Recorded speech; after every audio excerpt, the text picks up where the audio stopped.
Halo semuanya, perkenalkan nama saya Bunga Luna Camelia dengan NIM A112024156111. Pada kesempatan kali ini, saya akan mempresentasikan capstone project saya untuk mata kuliah pembelajaran mesin yang diampu oleh Bapak Abu Salam MKOM.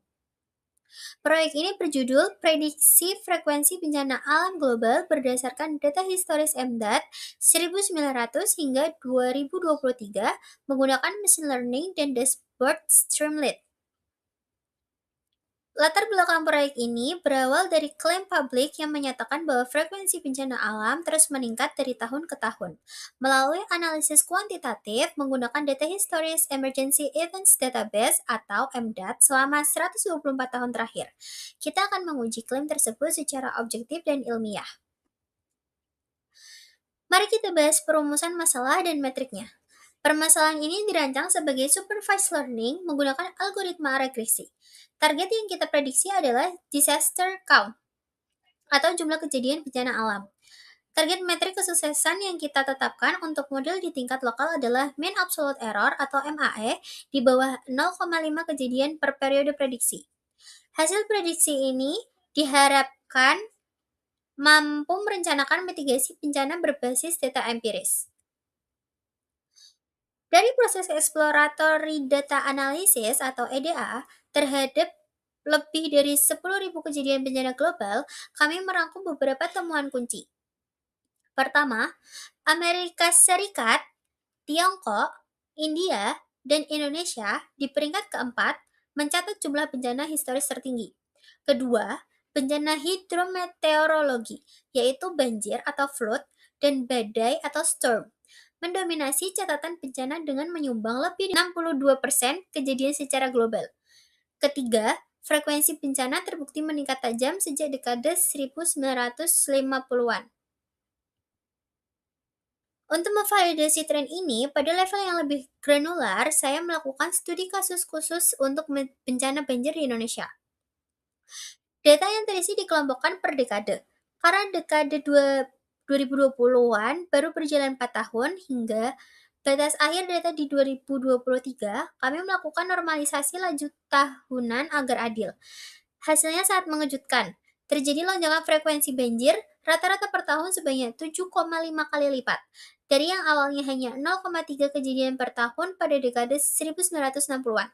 Meroket menjadi 2,25 kejadian per tahun pada dekade 2020-an. Hal ini memperkuat hipotesis pertama dan ketiga bahwa bencana iklim mengalami akselerasi nyata.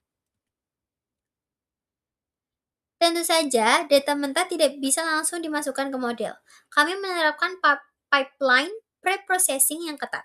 Kolom-kolom dampak ekonomi dan korban jiwa dikeluarkan karena memiliki missing value di atas 60%. Kolom CPI dikonversi dari format koma Eropa menjadi titik numerik.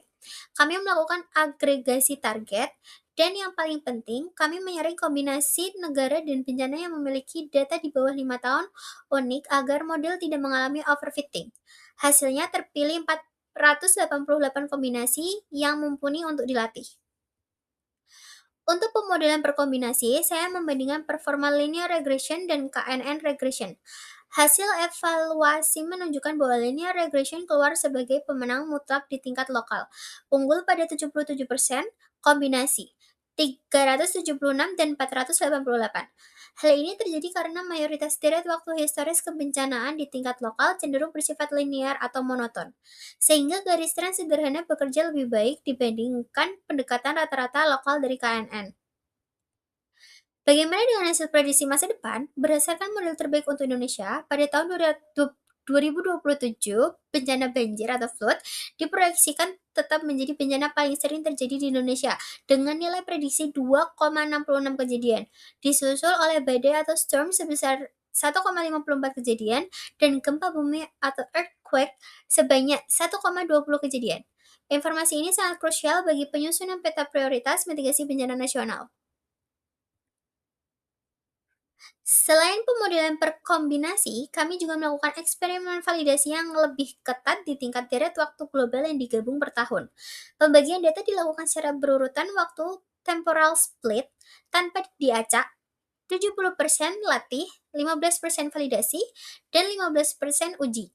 Menggunakan Grid Search CV di tingkat global, KNN yang telah dituning unggul tipis dengan MAE uji 115,63. Namun, kedua model menunjukkan nilai R2 negatif di tingkat global. Hal ini merupakan limitasi jujur dari model satu fitur waktu. Lonjakan jumlah bencana global yang terjadi secara eksponensial sejak pendirian CRED pada 1988 dipengaruhi oleh perbaikan sistem pelaporan digital global, bukan murni dari perubahan alam saja.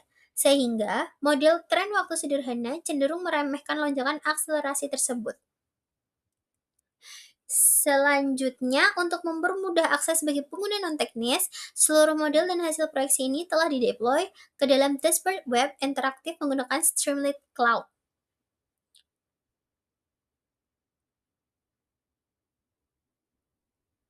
Mari kita lihat demo aplikasinya. Secara langsung, di bagian sidebar kiri, pengguna dapat dengan mudah memilih negara yang diinginkan.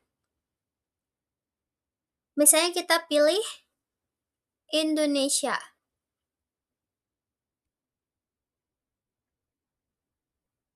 Lalu kita pilih jenis bencananya, misalnya flood. Secara instan, aplikasi akan menampilkan model terbaik yang terpilih, yaitu linear regression dengan granularitas tahunan, performa MAE, serta grafik proyeksi deret waktu dari tahun 2027 hingga 2031. Lengkap dengan tabel rincian angkanya. Di bawahnya terdapat panel reliabilitas model yang merangkum statistik performa seluruh 488 kombinasi. Selanjutnya,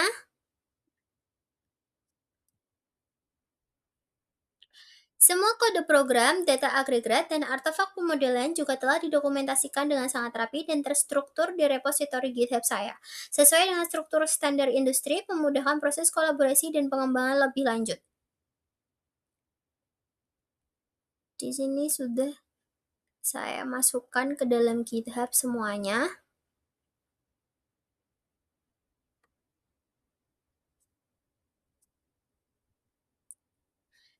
Selanjutnya, sebagai kesimpulan, pertama, tren peningkatan bencana hidrometeorologi global adalah nyata secara kuantitatif. Kedua, linear regression terbukti sangat andal untuk model prediksi di tingkat lokal. Untuk pengembangan ke depan, kami menyarankan integrasi variabel non-waktu seperti suhu permukaan laut dan PDB wilayah, serta pemantauan konsep drift melalui retraining berkala saat data tahunan MDAT terbaru dirilis. Sekian presentasi dari saya. Terima kasih banyak atas perhatian. Mohon maaf apabila ada kesalahan dan kekurangan. Terima kasih. Wassalamualaikum warahmatullahi wabarakatuh.